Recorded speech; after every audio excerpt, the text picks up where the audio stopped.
Two major defense companies are in a battle for the future of Canada's fighter jet fleet. Sweden's Saab Gripen versus U.S. firm Lockheed Martin's F-35s. This comes after Prime Minister Mark Carney ordered a review of Canada's F-35 contract with Lockheed Martin. The White House says that the U.S. is sending 10 F-35 fighter jets to Puerto Rico as part of an effort to combat drug cartels. Switching gears for now, Britain's Royal Air Force is facing sharp scrutiny as a new report has now put focus on the effectiveness and the future of its F-35 fighter jet fleet. What's really going on with Canada's secret 88 Gripen deal with Sweden? Before anyone saw it coming, something began to turn inside Canada's defense establishment. Not with noise or spectacle, but with a quiet precision that hinted at something much larger. A strategic movement unfolding behind closed doors, measured and deliberate, as if the country were assembling the pieces of a future it has long been denied. What looks like silence from the outside is actually the focus of a nation preparing to make the most defining defense choice of its modern era. For decades, Canadians were conditioned to believe our fighter jet decisions would follow a predictable script. The United States would present a favored platform, lobbyists would circle, pressure would build, and Canada, often reluctantly, would end up purchasing what best aligned with American geopolitical interests. It was how the system functioned for years, but something changed. Canada paused, refused to rush, and began moving in a direction that surprised even veteran defense observers. What looked like delay was actually the country rediscovering its voice and its right to choose. Inside Ottawa, a different atmosphere has taken hold. Teams of engineers and military analysts have been meeting behind closed doors not to prolong a process, but to explore it with precision. These are not symbolic reviews. These are deep technical studies of what Canada needs for the next half-century of Arctic Patrol's northern sovereignty missions, continental defense obligations, and national independence. The people inside these meetings are not thinking in election cycles, but in decades. They are building the air power foundation that future generations will inherit. At the center of this turning point sits the Saab Gripen, the fighter jet, that many once brushed aside as an outsider. For years, some defense circles dismissed it as too modest, too unconventional, too independent to stand against the massive industrial power of U.S.-built jets. But the very qualities that cause the establishment to overlook it are exactly the qualities that make it so compelling for Canada now. The Gripen is built for countries unwilling to surrender autonomy for capability. It is built for nations that must defend vast, unreachable territory with minimal resources. It is built for nations that refuse to let foreign suppliers dictate their operational freedom. As Canada's quiet evaluations continued, the logic of the Gripen grew more undeniable. The jet fits Canada's needs with an almost uncanny alignment.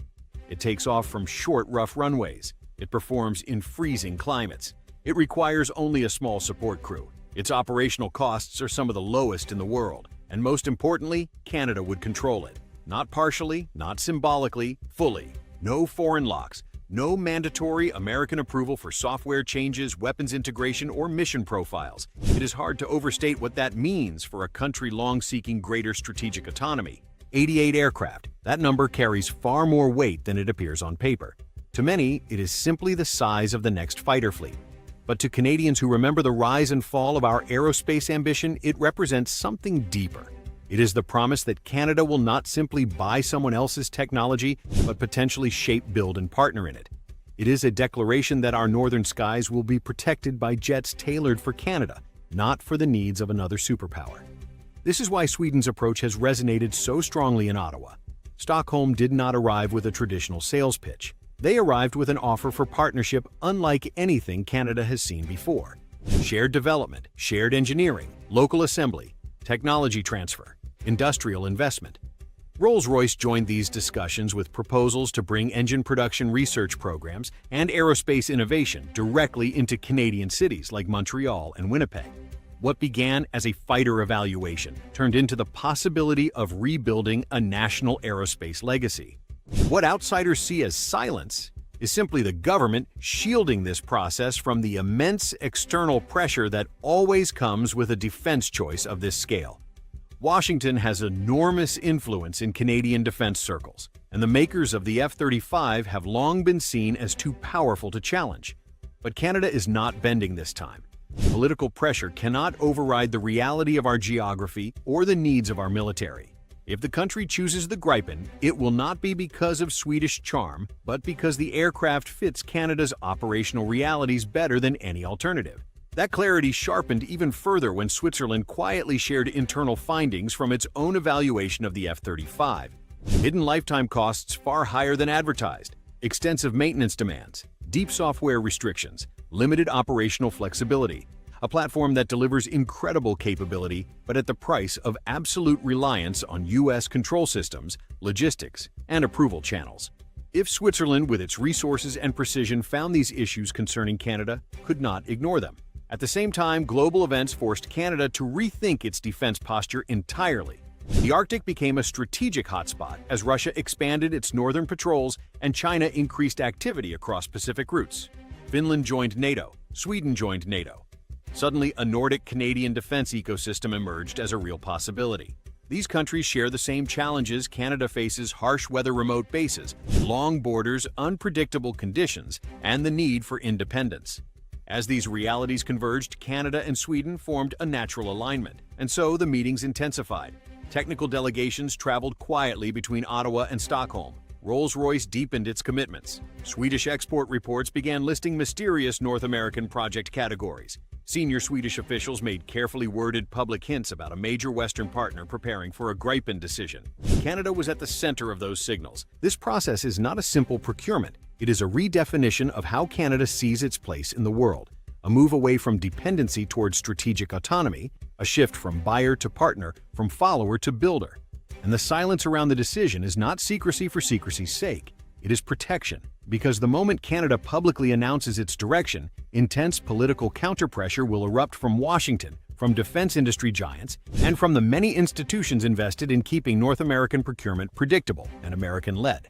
Canada is protecting the decision until it is ready to stand behind it. Inside the government, the signs are clear. Technical evaluations have passed early stages. Industrial partnership frameworks are being drafted. Arctic-based compatibility studies favor the Gripen overwhelmingly. Simulations comparing operating costs show enormous long-term savings. Rolls-Royce has laid out proposals for domestic engine integration that could revive Canada's aerospace confidence after decades of decline. For Canadians who remember the heartbreak of the Avro Aero project, this moment feels symbolic. A reminder of what was lost, but also a sign of what could finally return.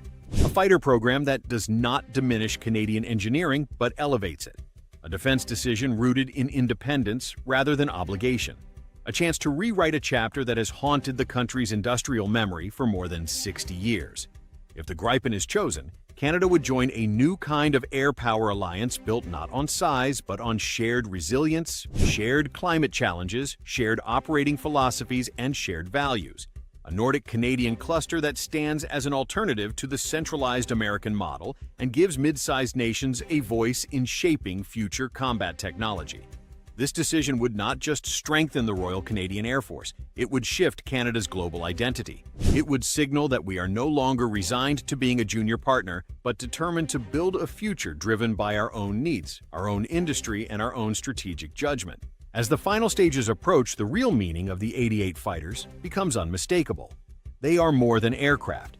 They are a declaration that Canada intends to protect its Arctic domains with technology tailored to our land. They are a commitment to sovereignty, a renewal of aerospace ambition, a signal to allies that Canada is stepping into responsibility, not retreating from it. The world has changed, and Canada is changing with it. With focused clarity and the quiet confidence of a nation reclaiming its voice. This is not delay, it is discipline. It is the sound of a country preparing to take control of its skies and its future. And when Ottawa finally announces its choice, the silence that preceded it will be understood for what it truly was, the sound of Canada thinking not as a follower, but as a sovereign nation shaping its destiny.